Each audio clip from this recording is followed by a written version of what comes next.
오늘이 4월 마지막 날입니다.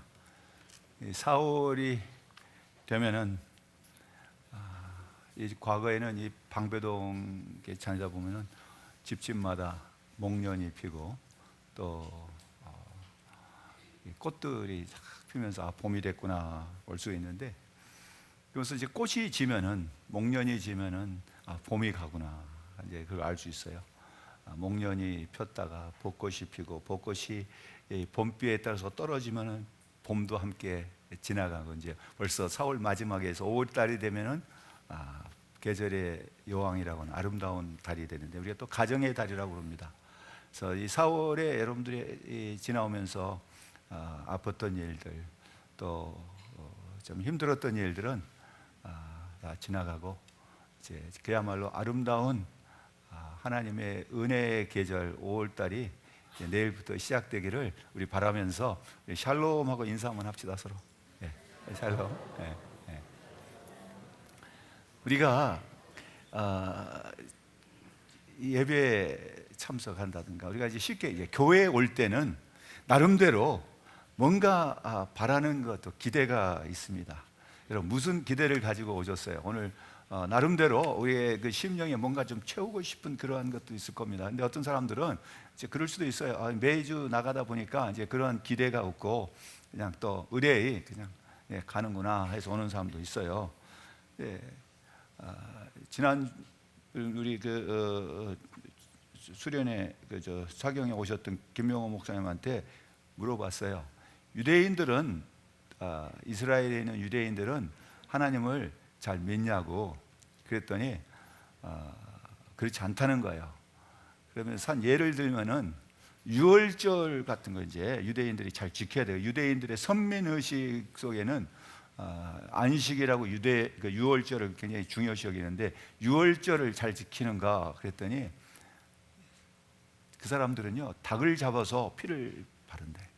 양을 안 잡고 어떻게 그렇게 하냐 그랬더니 그 사람들이 그냥 하나의 형식적으로 피를 이제 그 문에다 바르라 해서 닭을 피로 이제 바른다. 이제 그런 식으로 얘기해요. 그래서 거기 온 한국의 그 유학생들이나 선교사들이 그렇게 질문한답니다. 너희들이 믿는 하나님을 우리는 믿는데 너희는 왜 이렇게 잘 안 믿냐? 참 이상한 일이잖아요. 유대인들이 잘 믿어야 할 하나님은 그 사람들이 정작 잘 안 믿고 엉뚱한 사람들이 잘 믿는다 하는 게 이상한 일이 아니에요? 이제 근데 그 사람들은 그런 하나님이 자기들을 사랑한다면은 2차 대전 때 이렇게 우리가 많은 이제 고난과 어려움, 죽임을 당해야 했었겠냐? 이제 그렇게 됐답니다.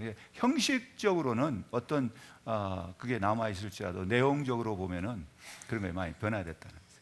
그래서 우리가 예배에 있어서 굉장히 중요한 거는요, 형식과 내용이 다 중요한 거예요. 형식이 얼마나 중요한가. 그것도 뿐만 아니라 내용도 굉장히 중요합니다. 그래서 우리가 예배라고 하는 그걸 놓고 형식을 무시해 버리면은 닭 잡아서 문설주에 바르는 거나 양 잡아서 바르는 거나 피만 바르면 되지 않냐, 그런 식이 되어버릴 수가 있어요.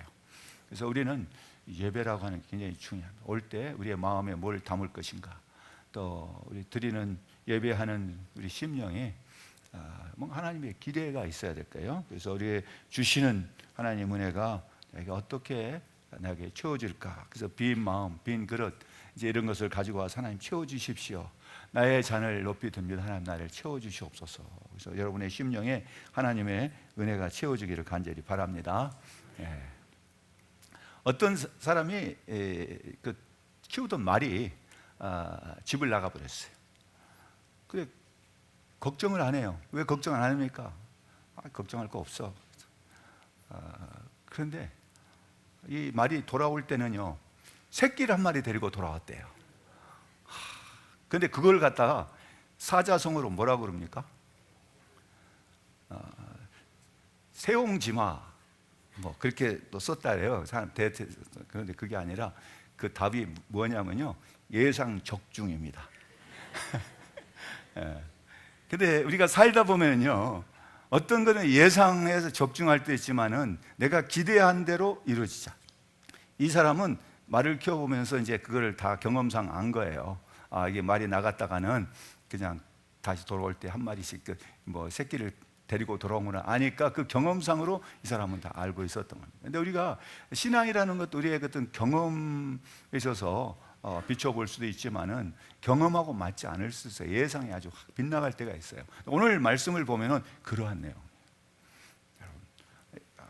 이 성경을 가리켜서 뭐라고 얘기합니까? 하나님의 말씀 그럽니다. 근데 하나님께서 그 말씀 속에 무엇을 담아서 우리에게 주시는가? 저는 그래서 오늘 이 말씀 속에는 우리가 하나님께서 우리에게 하시려고 하는 하나님의 뜻, 하나님의 계획, 하나님의 그 마음, 그게 무엇인가를 여러분께 전하려고 해요. 여기 계신 분들 가운데 연애 편지를 나는 한 번도 써본 적이 없다, 그런 분들 계시죠? 여러분 연애 편지를 써보셨어요? 쓰셨으면 고개 끄덕끄덕 해도 돼요. 그거 뭐 썼다고 해서 뭐 누가 뭐라 하지 않습니다. 저는 연애 편지를 많이 써봤어요. 그런데 내가 누구를 좋아해서 연애 편지를 쓰는 게 아니고 나한테 부탁한 친구들이 많았어요. 그래서 대신 써주는 거예요. 왜냐하면 내가 그 당시에 그래도 문학 소년이어 가지고서 참 글을 잘 썼다고. 그게 친구들이 보면은 괜찮으니까 야 이거 써달라. 그래서 누군지도 모르지만은 내가 나름대로 써요. 그 마치 내가 막 그 사람 굉장히 사모하고 사랑하고 하는 것처럼 막 써서 줬는데 그 다음에 또 써달라 그래. 그러면 쓸 게 별로 없어요. 처음에는 그냥 써줄 수 있지만 그 다음에는 그 사람은 어떤 뭐가 이루어진지 알 수가 없잖아요. 또 상대방의 마음도 알 수도 없고. 근데 선배도 어느 날 와가지고서 형님 친구가 내가 써놓은 글을 보더니 야 참 멋있다, 야 자기 것도 하나 써달라고. 그래서 써줬어요. 그런 연애표를 쓴 거하고 제가 말씀드린 거는 그 편지는 그 안에 내 마음이 담아있지 않는, 내 사랑이 그 속에 담아있는 게 아니에요. 성경은 누가가 썼지만은 내가 연애편지 대신 쓰듯이 쓴 편지가 아니라는 거죠. 성령의 감동으로 하나님의 마음을 그 속에 담아서 기록해서 우리에게 준 거예요. 그래서 이 성경 말씀은 하나님 우리를 얼마나 사랑하고 있는가, 사랑의 편지라고 저는 말씀을 드려요. 그렇다면 이걸 읽을 때 우리가 알아야 할 것은 하나님의 사랑을 이 속에서 우리가 받아야 돼요. 하나님 사랑을 찾아야 되는 겁니다. 근데 이 제자들이 여기에 보면은 5절부터 6절 그 사이에는 상당한 시간적인 어떤 그 차이가 있어요. 며칠 지났다든가. 그리고 그런 얘기는 여기서 누가가 다 이제 생략을 해버려요. 왜냐하면 그게 중요한 핵심이 아니에요. 그리고 앞에서는 사도들과 모였다는데 이제는 그들이라고 표현한 거 보니까 어떤 사람들은 그걸 가리켜서 사도들이다라고 얘기하고, 또 어떤 분들은 바울이 고린도 교회 편지할 때 고린도전서 15장 16절에 뭐 500명 일시에 보이시고 그래서 그 500명이다. 또 어떤 사람들은 이제 오순절 때 그 성령에 임했던 그 마가 요한 다락방에 모였던 사람이 한 120명이라 해서 한 120명이다 그렇게 생각할 수 있어요. 그런데 여기서 핵심은 그들이 몇 명이냐가 중요한 게 아니에요. 그것 가지고 논란하지 말아야 돼요. 그것 가지고 논란하다 보면은 하나님의 마음보다는 엉뚱한 데로 가버리기가 쉬워요. 그래서 오늘 여기서 주고 있는 그들이 이제 모였어요. 쉽게 얘기하면 그 사람들이 누구냐 하면은 예수님을 따라다니면서 가졌던 꿈이 다 깨져버렸던 사람들이에요. 예수님에게 걸었던 기대, 나름대로 꿈이 있었어요. 그리고 자기의 직업도 또 자기의 가족도 다 버리고 예수님을 따라왔는데 예루살렘에서 돌아가셔버립니다. 죽어버렸어요. 그리고 다시 부활하셨는데 그 부활하신 예수님이 그들에게 뭐 해준 일이 없어요. 그리고 맨날 같이 다닌 게 아니라 어느 때 그냥 없어졌다가 또 며칠 만에 또 나타났다가 그러면서 뭐 하시는 게 그 제자들을 위해서 집을 하나 사줬다든가, 지난번에 말씀드렸죠. 그런 거 없어요. 뭐 그들이 기대했던 것이 예상 적중이 아니라 그냥 예측 그냥 불허예요. 무슨 말씀을 하느냐? 도대체 자기들의 기대하고는 맞지 않는 얘기만 하시는 거예요. 그래서 다시 이제 중요한 것이 모였잖아요. 이 사람들이 모였는데 예수님께서 그들에게 이제 뭐 하실 말씀이 있을 거라 생각해서 모여서 깨어진 꿈들을 나름대로 그냥 모자이크 깨어진 것을 서로 모으고 퍼즐 같은 거 맞추듯이 겨우겨우 맞춰가지고서 지금 예수님 모였단 말이죠. 그런데 그 예수님께서 이제 물어보고 싶은 말이, 그들 중에 누군가가 이거는 꼭 한번 물어봐야 되겠다 하는 그 사람이 있었어요. 그게 뭐냐면 6절에 있는 말씀이에요. 한번 6절 같이 읽어봅시다. 그들이 모였을 때에 예수께 여쭈어 이르되 주께서 이스라엘 나라를 회복하심이 이때니까. 여기서 핵심이 뭘까요? 질문을 하는 것은 이 구절에서 핵심적인 단어를 찾으다면 무슨 단어일까요? 두 단어가 나오는데 그것은 회복이라는 단어하고 때라고 하는 단어예요. 그들이 지금까지 이렇게 다시 모였다. 그들이 꿈이 다 깨어져 버렸던 그 꿈을 다시 모아가지고서 나름대로 그 기대가 다 어긋나고 예측 불허의 무슨 상황이 벌어졌고 다 했을지라도 이렇게 다시 모였던 거는 이 한 가지 질문, 이 속에 그들의 마음을 다 담고 있는 거예요. 그들이 예수님에게 기대하고 그들이 가졌던 꿈, 그게 이제는 드디어 이루어질 거라고 생각한 거예요. 어느 심리학자는 이랬어요. 인간의 최고의 욕망은 자기 실현의 꿈인데 그 꿈이 산산이 깨어지는 순간 절망적인 것, 그거보다 더 절망적인 건 없다. 꿈이 깨어져 버릴 때 그보다 더 절망적인 것은 없다 그랬어요. 이 사람들이 아주 절망적인 상태에 빠졌던 그 사람들이죠. 예수님 따라다닐 때 무슨 일이 있었어요? 보면은 가나 혼인잔치에 가서 막 물이 포도주가 돼버린다든가, 또 뭐 나사로 같은 경우는 죽어가서 냄새가 나는데 나사로에 나오라 하니까 그냥 확 나오지 않는가, 나 환자들 갖다가 고치질 않는가.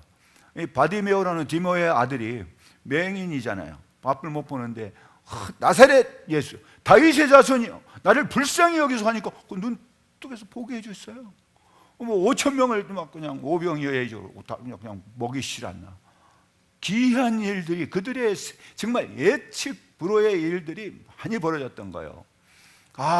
이분이야말로 우리가 그토록 기다리고 있는 다윗의 자손, 다윗의 영광을 다시 회복할 메시아구나. 그렇다면은 이분에게 내가 나의 일생을 걸 수가 있고, 내가 이 사람을 위해서 내가 뭔가를 희생할 수도 있다. 그건 이 사람에게 거는 거는 자기를 위한 거죠.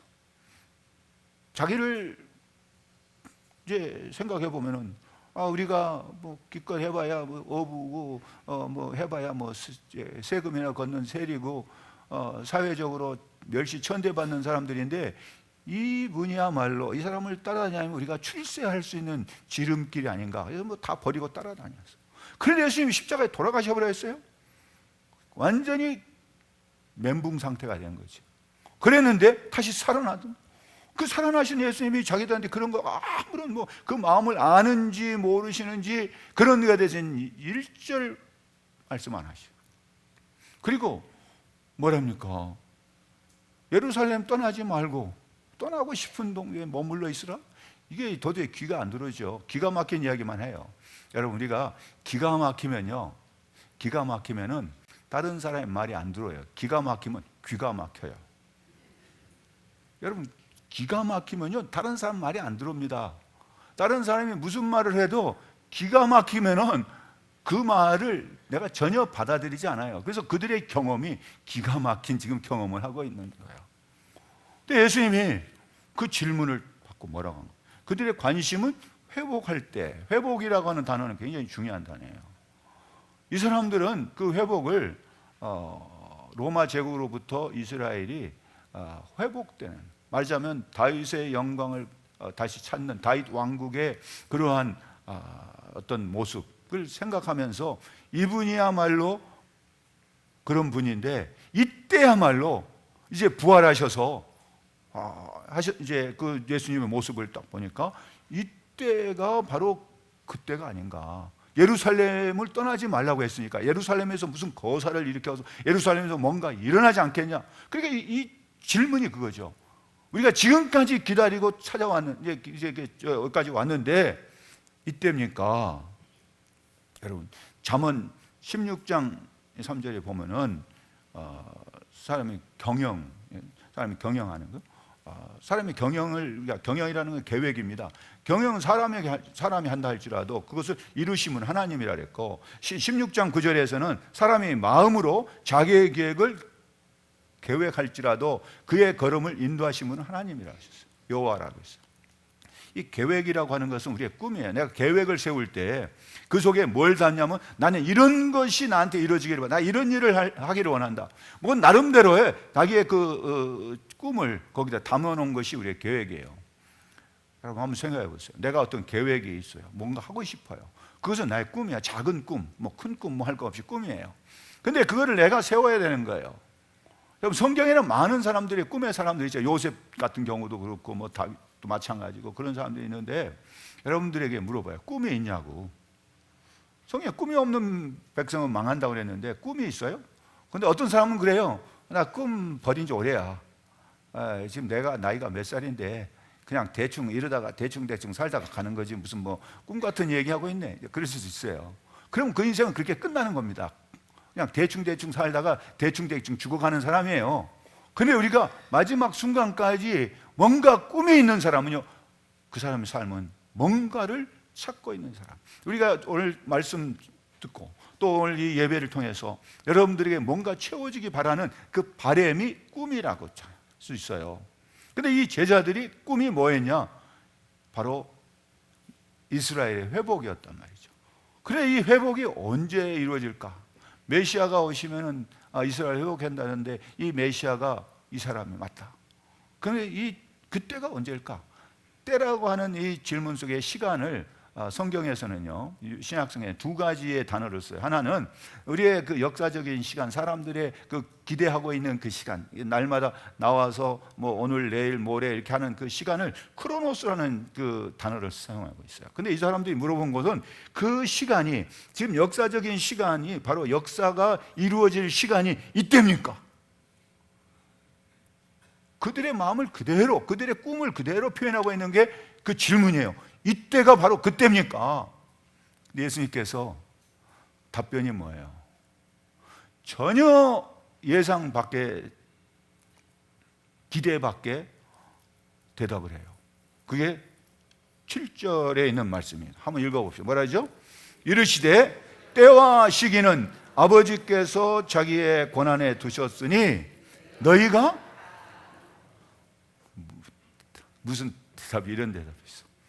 우리가 지금 어떻게 저기에 모였고 이게 모일 때까지는 얼마나 많은 정말 비애감을 느끼고 좌절과 두려움 속에서 이제 이게 모였는데 너희는 그거 관심 쓰지 마라.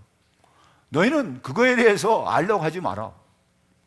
그건 아버지의 권한이야. 아버지가 가지고 있는 거니까 때와 시기, 때와라는 말은 그 제자들이 물어봤던 크로노스적인 그 시간. 그런데 그 기한이라고 하는 것은 뭐라고 말씀하냐면 그 시기를 이거는 내가 계획할지라도 내가 어떤 경영이라는 말도 계획이든 내가 계획할지라도 그 길을 인도하셔서 이루게 하시는 분, 그 이루게 하시는 그 시간을 하나님의 시간이라 그걸 갖다가 시기라는 말을 했어요. 그게 카이로스의 시간, 헬라에서. 그래서 이 예수님은 우리가 기대했던 그 시간, 타이밍, 이때, 이 지금 하나님의 나라가 아니라 이스라엘을 회복하는 이 때가 이때입니까? 하고 질문했을 때 예수님의 대답은 그건 알 바 아니고 하나님께서 이루시는 이스라엘 회복, 하나님의 나라의 회복은 하나님의 나라의 이 땅에서 이루어지는 그 시기는 하나님의 시간이기 때문에 하나님께서 하시기 때문에 너희가 알라고 하지 말아라. 그럼 우리가 뭘 알아야 됩니까? 그 질문하지 않았지만은 그 다음에 예수님께서 하시는 말씀이에요. 근데 우리가 예수를 믿는다고 교회를 나온다, 신앙생활을 한다 이런 말을 할 때 뭔가 기대한 것이 있어요. 나올 때는 뭔가 기대하고 뭔가 채워지기를 바라고, 구하라 주실 것이니까 뭔가 주실 것을 기대해요. 찾으라 것이라 했으니까 뭔가 찾을 것을 기대하고 와요. 근데 그게 언제냐? 내가 기도했으면 이제 이루어지니까 이때쯤 이게 돼야 되지 않은가? 그런데 내가 원하는 시간에, 내가 원하는 장소에서, 내가 원하는 방법도 이루어지지 않을 때 너무 많은 거예요.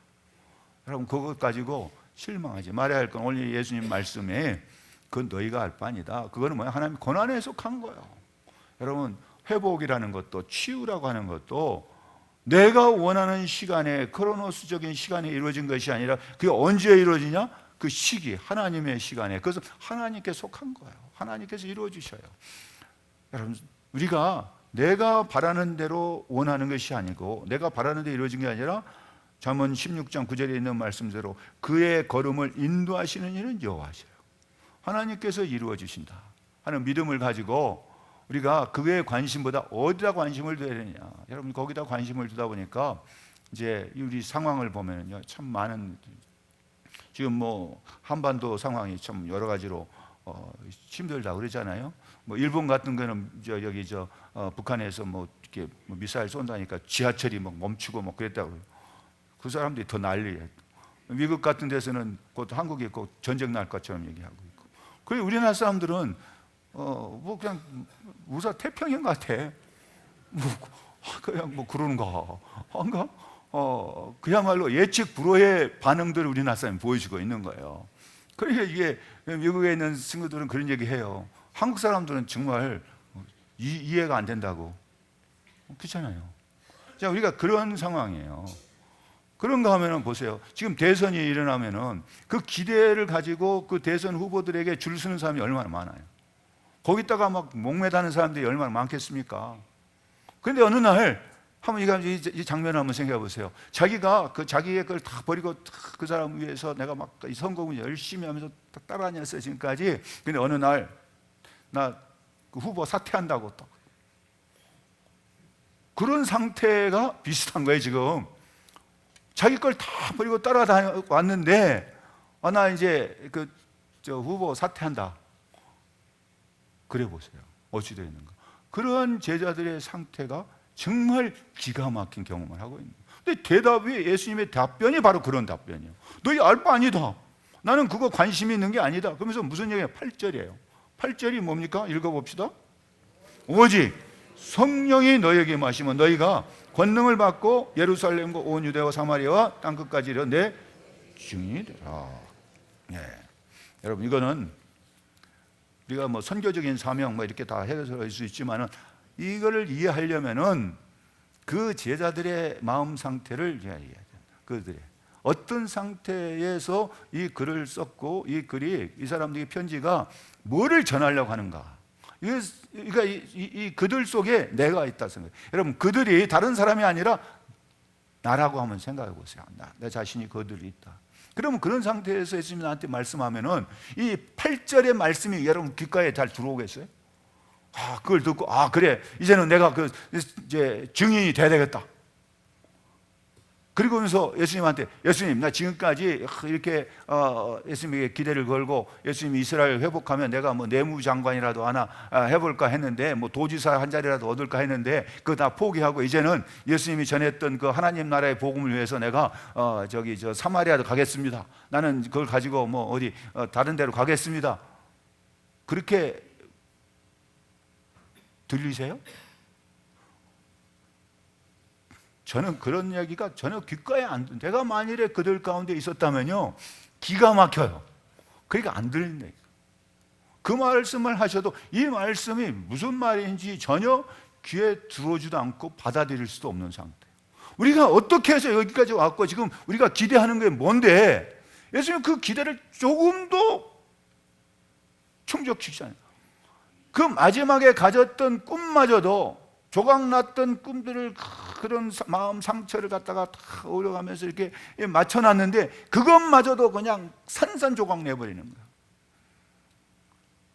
예수님께서 마지막으로 하신 이 말씀 보면은요, 제자들이 가졌던 기대가 완전히 깨어져 버리는 순간이에요. 이거는 뭐 사명, 선교적인 사명을 위해서 막 그렇게 할 수 있어요. 그러나 이 말씀 제자들이 듣는 순간에는, 야, 우리가 기대했던 우리가 참 좀 너무 큰 걸 바란 거 아닌가, 그럴 수 있잖아요. 그리고 나서는 더 기가 막힌 거는요, 그 말씀을 하시고 어떻게 됐어요? 자, 9절 읽어봅시다. 이 말씀을 마치시고 그들이 보는데 올려져 가시니 구름이 그를 가리워 보이지 않게 하더라. 여러분, 예수님은 부활하신 후에 때때로 나타나셨다가 언제 사라졌다가 또 다시 온다는 말씀도 없다 언제 나타나요. 또 그들과 함께 뭐 항상 같이 다니셨던 예수님이 그들의 참 유대인들을 두려워한다는 걸 뻔히 아시면서 그냥 내버려진 거예요. 그러다가 또 나타나셔가지고선 이런 말씀을 또 하시고, 그런데 이번에는 그때하고 다른 거예요. 그걸 말씀을 하시고 나서 어때요? 거기 아마 이제 예루살렘에서도 이제 그 제자들이 함께 모일 수 있는 그러한 한적한 곳이었을 것 같아요. 그러면 이제 거기서 공중 위로 올라가셔 버려요. 그런데 여기 보고 있는데 어느 순간에 연기처럼 사라져 버린 거예요. 여러분, 그 장면 한번 생각해 보세요. 여러분이 그 자리에 현장에 있다고 하면은 어떤 상태일까? 도무지 이해할 수 없는 말씀을 하시고 나서는 공중으로 올라가서 사라져 버리셨다. 그러니까 여기에 하늘 자세히 본다는 이야기는 하늘에 뭐가 있는가를 막 살펴보려고 관찰하고 연구하기 위해서 찾아본 게 아니에요. 그들의 마음 상태가 지금 어떤 상태인가? 도대체 지금 하늘에서 무슨 일이 벌어지는가? 어떤 일이 벌어지고 있는가? 도대체 그 예수님 지금 어찌 되신 분이야? 그러니까 물어본 이스라엘 회복할 때가 이때입니까? 라고 했는데 예수님이 그냥 잘 이해도 되지 않는 말씀하시고는 공중에서 사라져 버렸어요. 그걸 쳐다보면 그 상태를 뭐라고 그래요? 멘붕이라, 멘붕. 그야말로 이거는 우리말에 그런 거 있잖아요. 닭 쫓던 개. 완전히 여기까지 왔는데, 예수님이 그냥 사라져 버린 거예요. 그럼 우리 어떻게 해야 돼, 이제? 여러분 그 자리에 있다면은 우리 지금 이제 그 다음에 이제 어떻게 해야지? 뭐 아무런 생각이 나지 않는 거. 어떤 뭐가 계획이 있어. 그 다음에 어찌 되리라는 것은 예측할 그런 걸 생각해 본 적도 없고. 그랬는데 사라져 버리셨어요. 하늘만 쳐다보고 있는 거예요. 그 하늘을 쳐다본다고 하는 것은 그야말로 더 이상 희망이 없는 상태. 그들이 마지막 걸었던 그 희망, 부활하신 예수님이 사라져 버리니까 십자가에서 운명하실 때, 돌아가셨을 때도 한번 경험했는데, 이제는 부활하셨는데 그 부활하신 주님이 이제는 연기처럼 사라졌으니 그들이 가졌던 꿈과 희망과 모든 것은 한순간에 연기처럼 사라져 버린 거예요.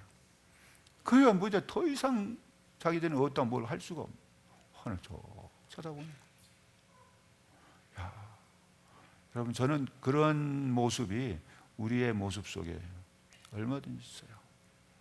우리가 신앙생활 하다가 내가 걸었던 기대, 내가 그렇게 바라고 주님 앞에 기도했던 기도의 응답과는, 내가 기도했던 그 기도와는 달리 그냥 아무것도 사라져버려요. 전혀 이해가 되지 않는 말씀만 남기고 사라져버려요.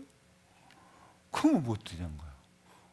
내가 지금 뭘 본 거지? 지금 내가 뭘 한 거지? 내가 지금 어떻게 해야지?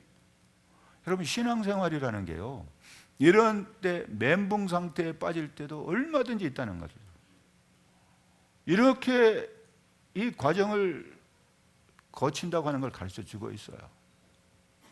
우리의 의지대로, 우리의 어떤 경험에 의해서 갖는 신앙이 아니라는 걸 계속 가르쳐 주고 있는 겁니다. 내가 기대한 대로 이루어지지 않는다는 것도 가르쳐 주고 있어요. 내가 바라는 대로 이루어지지 않는다는 걸 가르쳐 주고 있는 거예요.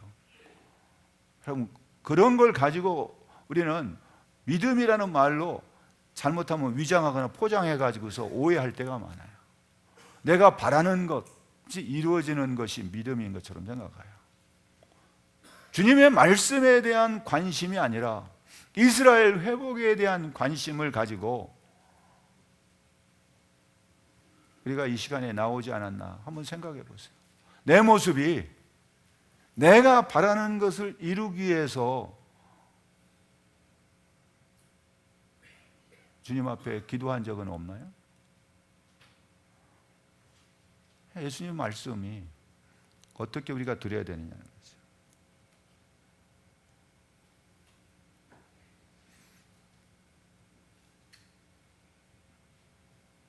우리가 여기서 주님의 말씀을 생각해 보면요, 요점은 이거예요. 여기서 예수님께서는 이 제자들에게 새로운 희망을 주고 있어요. 새로운 사명보다는 희망이에요. 여기서 사도행전 1장 8절을 선교적인 사명 그렇게 얘기 하는데요, 저는 선교적인 사명보다는 이 제자들에게, 멘붕 상태에 빠진 제자들에게 희망을 주는 말씀. 그렇기 때문에 뭐라고 얘기하냐면은 11절을 보시면 합니다. 11절 읽어봅시다. 이르되 갈릴리 사람들아 어찌하여 서서 하늘을 쳐다보냐? 너희 가운데서 하늘로 올려주신 이 예수는 하늘로 가신 본 그대로 오시리라. 여러분, 이 말씀이 없으면요, 우리의 믿는 것은요 헛것이 되기 쉬워요. 우리가 뭘 믿느냐 하는 거죠. 이 말씀이 있음으로 인해서 뭐가 시작이 되냐면 새로운 희망이 시작이 되고 새로운 출발이 시작이 돼요. 깨어져 버린, 완전히 깨어져 버린 상태에서 새로 시작이 돼요. 이건 상당히 어떻게 보면 주님께서 그러한 의도적으로 하셨다고 나는 그렇게 할 수 있어요. 그들이 걸었던 모든 기대가 인간적으로, 세상적으로 어떤 출세와 명예와 무슨 보상을 기대했던 그 기대를 완전히 깨트려 버리고 버릴 때에 뭐가 시작이 되냐면은 하나님의 새로운 은혜가 시작이 되는 걸 해주세요. 내가 그것을 붙잡고 있는 한에는 무엇만 쳐다보냐? 하늘을 쳐다보고 있는 거예요. 사라져버린 예수님을 바라보고 있는 거예요. 멍하니 내가 지금 뭘 믿었지? 내가 지금 뭐 했지? 내가 그동안에 뭐 했지? 한탄하며 자기 신세 쳐다보는 거예요. 그 사람들에게 너희가 본 예수 그대로 온다. 다시 오실 예수님은 다른 어떤 모습, 이상한 모습으로 오신 분이 아니라는 거예요. 그러니까 그 예수님을 기다리라는 거죠. 우리가 그 예수님. 여러분, 오늘 이 말씀 속에서 사도행전 1장 8절에 핵심은 뭘까? 그 사도행전 1장 8절의 핵심은 우리가 증인이라는 단어를 쓰겠죠. 내 증인이 되리라. 여러분, 거기에서 우리 번역을 참 잘한 게 증인이 되라 라고 하지 않았어요. 명령어가 아닙니다. 그건 명령어가 아니에요. 증인이 되라라는 얘기가 아니라 뭐라고 번역을 했어요? 증인이 되리라라고 했어요. 그 말은 명령어가 아닙니다. 그것은 뭐냐면은 성령이 임하면은 그 결과적으로 그들의 삶이 어떤 삶이 되냐? 증인이 되는 삶을 산다는 거예요. 그러니까 새로운 삶이 펼쳐진다고 한 것을 예수님 말씀하신 거예요. 그러니까 그 과정에서 그들이 걸었던 기대가 완전히 다 버려지고 깨어지고 산산조각이 나야 되는 거예요. 인간적인 기대를 걸고는 예수님을 따라가는 것은 아니라고 하는 걸 가르쳐 줍니다. 예수님이 나에게 어떤 뭔가 보상을 해주겠지. 여러분, 그거는 기독교의 핵심적인 교리가 아니에요. 복음은 그게 아니라는 거죠. 오늘 여기서 가르쳐 주고 있는 게 그거예요. 믿는 자는 하나님으로부터 할 일을 부여받아서 그들의 삶 속에서 한다고 하는 거예요. 그 일을 하나님께서 시키신다는 얘기예요. 그거를 준비시키기 위해서 뭐를 주시냐면 하나님이 권능을 주신다는 거예요. 명동이나 이게 그 종종 이 남대문 시장을 가보면은 앞에다가 뭐 예수 천당 뭐 불신조 이게 하고 다니면서 그냥 다니는 사람도 있어요. 근데 어떤 사람은 지나가면서 저 막 욕하는, 기독교인 자기도 볼 때 왜 저렇게 하는지 모르겠다, 뭐 그런 걸 어떤 사람은 사진 찍어가지고 SNS에 떠나고 이거 뭐 이런 거 하지 말자 뭐 그렇게 하는데, 저는 이제 그걸 보면서 그래요. 그럼 너는 그렇게 할 용기라도 있냐? 너는 저 사람처럼 하지 못하면은 지나간 사람한테 전조지를 나눠주면서 예수 믿으라고 말하기도 하냐? 자기는 그런 것도 하지 않으면서 그렇게 하는 사람들을 비난하는 거는 이게 뭐냐 너는? 그래서 너는 도대체 누구냐? 여러분 그거를 지금 말씀드린 게 아니에요. 이 사람들이 뭐를 해야 될 것인지 그들의 삶 속에서 증인이 된다는 거예요. 증거한다는 거죠. 그거는 자연스러운 결과예요. 예수 믿는 사람들은 내가 원하는 기대, 이스라엘 회복이 이루어지는 것이 아니라 하나님의 나라가 이 땅에 전파될 수 있도록 내 삶 속에서 이거를 증거한다는 거죠. 근데 이 증인이라는 말은, 그게 된다고 하는 것은 결코 쉬운 일이 아니에요. 이거 법적인 용어죠. 그래서 어제 선서할 때 그것은 사실이고 난 사실만 증거합니다, 뭐 이렇게 증언합니다. 이게 사실이 아닐 때는 내 목숨을 겁니다 하는 게 이 단어예요. 증인이라는 단어. 그렇기 때문에 이 증인이 된다고 하는 것은 생명을 건다는 의미를 있어요. 한번 생각해보세요. 이 제자들이 증인이 된다는 말을 딱 듣는 순간에, 그러니까 이건 자기하고 전혀 상관없다고 생각하겠죠. 자기들이 바라는 건 이스라엘 나라의 회복인데, 아니 뭘 위해서 죽으라고?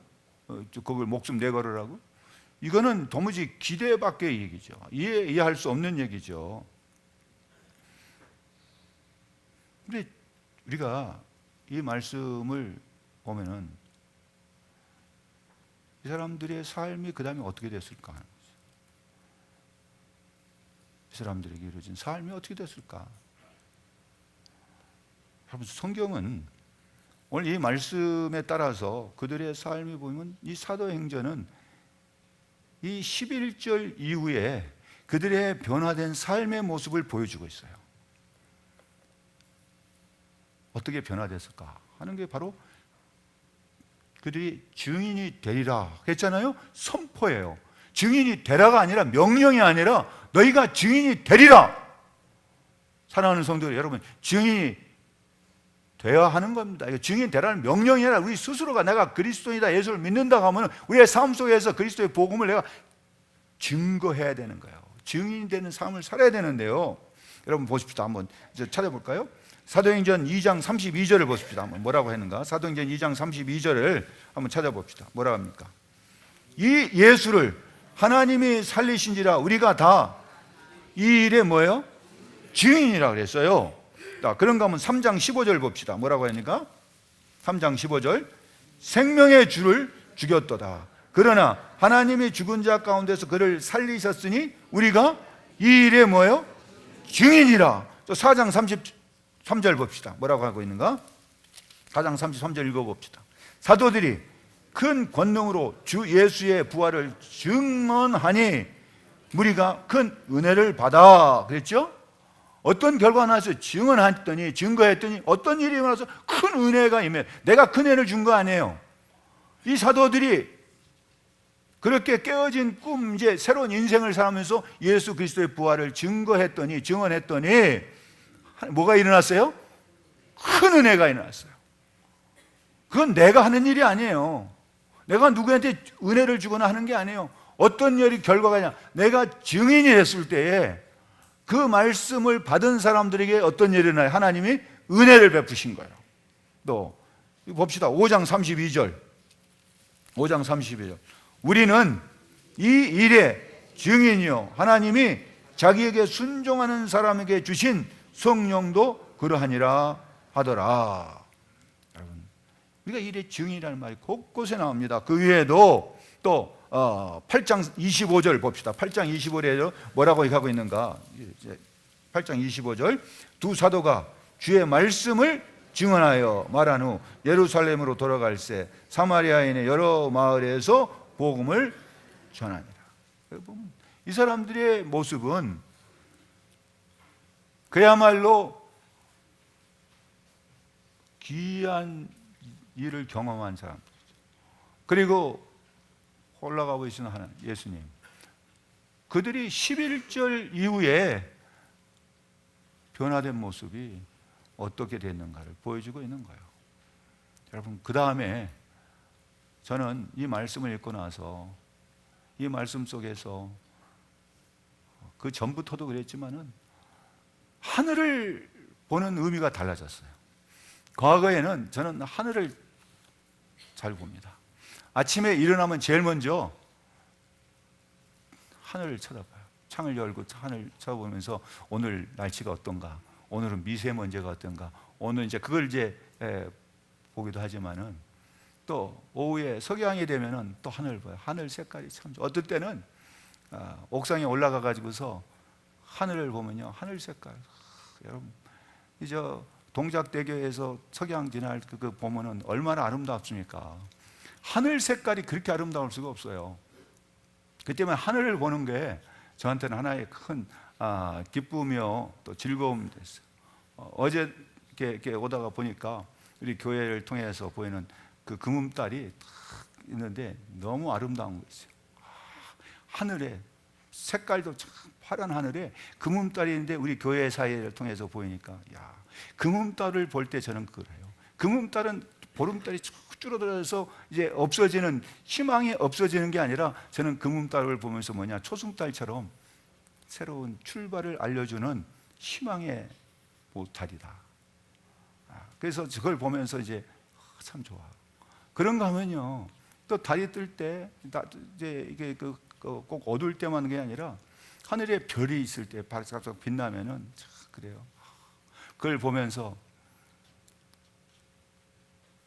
하나님, 내가 무엇이간데 나를 이처럼 사랑하게 해주셨습니까? 하늘에 그 빛나는 그 별빛처럼 하나님의 은혜는 내 인생을 이렇게 빛나게 해주시니 감사합니다. 별을 보고 있으면요, 그 별빛 속에서 빛나는 하나님의 은혜와 사랑을 읽어볼 수가 있어요. 또 하늘 색깔을 보면요, 하늘 색깔 얼마나 아름다운지 몰라. 제가 2부에도 우리 이영구 장로님한테 물어봤는데, 여러분, 밤하늘의 색깔이, 여러분 밤 색깔이 무슨 색깔이에요? 밤 색깔이 하얀색입니까? 검은색입니까? 검은색이에요. 근데 밤하늘을 그 색깔로 칠하라고 하면은 무슨 색깔로 칠합니까? 여러분, 그럴 때는 검정색이라고 그래야 돼. 검정색이에요. 보통 사람들은 밤 그러면 검었다고 생각해. 근데 오늘 밤에 하늘 한번 쳐다보세요. 밤하늘의 색깔이 무슨 색깔인가? 밤하늘의 색은 정말 아름다운 색이에요. 저는 그걸 보면서 뭘 보냐면, 하나님의 아름다운 그 밤하늘의 색처럼 내 인생을 내가 밤이라고 해서 절망하거나 실망하거나 낙심할 게 아니고 내 인생을 이렇게 아름답게 만들고 계시구나. 여러분, 제자들이 쳐다봤던 그 하늘은 희망이 사라진 상태의 모습이었을 수 있어요. 왜 이렇게 하늘을 쳐다보고 있냐? 왜 그렇게 정신 나간 사람들처럼 하늘만 바라보고 있냐? 더 이상 그런 모습으로 하늘 바라보지 말아라. 너희들이 본 예수님 그대로 오시니까 그 하늘은 더 이상 실망과 좌절과 낙심의 하늘이 아니라 우리에게 뭘 주는 하늘이에요? 희망을 주고 소망을 주고 새로운 출발을 주고 우리에게 하나님의 은혜가 쏟아지는 그 하늘이에요. 여러분, 하늘을 보실 때마다 우리가 뭘 생각해요? 내 모습이 과거에는 내가 기대가 다 깨져서 사라져버린 하늘을 바라보는 낙심된 모습이었다면 이제는 같은 하늘이 그 하늘이 아니에요. 그 하늘에는 누가 계셔요? 우리 주님이 함께 하셔요. 하늘이 먼 데 있는 하늘이 아닙니다. 나하고 가장 가까이 있는 것이 하늘이에요. 하늘과 땅은 하나입니다. 주님이 우리와 항상 함께 하신다고 그랬어요. 저는 하늘을 보면서 그래요. 하늘이 참 먼 것 같지만요, 그래서 보면은 하늘은 나하고 가장 가까이 있어요. 여러분, 주님의 말씀 속에 그의 사랑을 우리에게 전하고 있습니다. 주님께서 말씀하신 그대로 오셔요. 주님께서 오신다는 약속. 그 때문에 신약은 무슨 신학이었냐면은 신앙은 이날 이후에 사도행전 1장 11절 이후에 신학의 가장 큰 주제, 복음의 핵심이 뭐냐? 그걸 갖다가 헬라 말로는요, 따라해 보세요. 마라나타. 그게 뭐예요? 주여 오시옵소서. 우리는 어떤 주를 믿느냐? 다시 오실 예수 그리스도를 믿어요. 다시 오신다고 하는 것은 우리에게 희망이 있다는 거예요. 내가 기다림이라는 거예요. 우리의 믿음의 근거가 어디에 있냐? 공중에 올라서 사라져버린 그 예수가 아니고 본 그대로 오시는, 다시 오실 예수님. 여러분, 그렇기 때문에 보시면은, 자, 마태복음 16장 27절에 이런 말씀이 있어요. 인자가 아버지의 영광으로 그 천사들과 함께 오리니 그때 각 사람의 행한 대로 갚아주리라. 예수님 반드시 오십니다. 예수님은 말씀하셨어요. 마태복음 24장 27절에 번개가 동편에서 나서 서편에 번쩍임 같이 인자의 임함도 그러하리라. 분명히 하셔요. 그 때문에 신약에 요한계시록 맨 마지막이 어떻게 끝나냐? 주에서 오시옵소서, 마라나타로 끝나요. 사랑하는 우리 성도들이요, 여러분의 인생을 어떻게 살아야 돼요? 우리가 신앙생활 하다 보면은 정말 그야말로 기가 막힌 일을 경험할 수 있어요. 내가 어떻게 했는데 나한테 주어진 게 이것뿐이냐? 그런 일이 우리에게 수시로 닥칠 수 있어요. 그러나 우리는 그런 상태에서도 어떻게 합니까? 다시 오실 예수 그리스도를 바라보고 믿는 그 믿음으로 승리하는 우리 성도들 삶이 되기를 간절히 소망합니다. 우리 서로 한번 인사합시다. 마라나타. 네, 마라나타. 주여, 네. 주님의 오시는 주님을 기다리면서 우리 함께 잠시 기도합시다. 하나님 아버지, 감사합니다. 다시 오시겠다고 약속하신 주님, 우리의 인생에도 주님께서 다시 찾아오셔서 우리의 삶을 새롭게 해주시고 우리를 회복시켜 주시며 치유하여 주시고 하나님 나라의 소망을 가지고 새로운 인생의 출발점이 되게 하여 주시옵소서. 예수님의 이름으로 기도합니다. 아멘.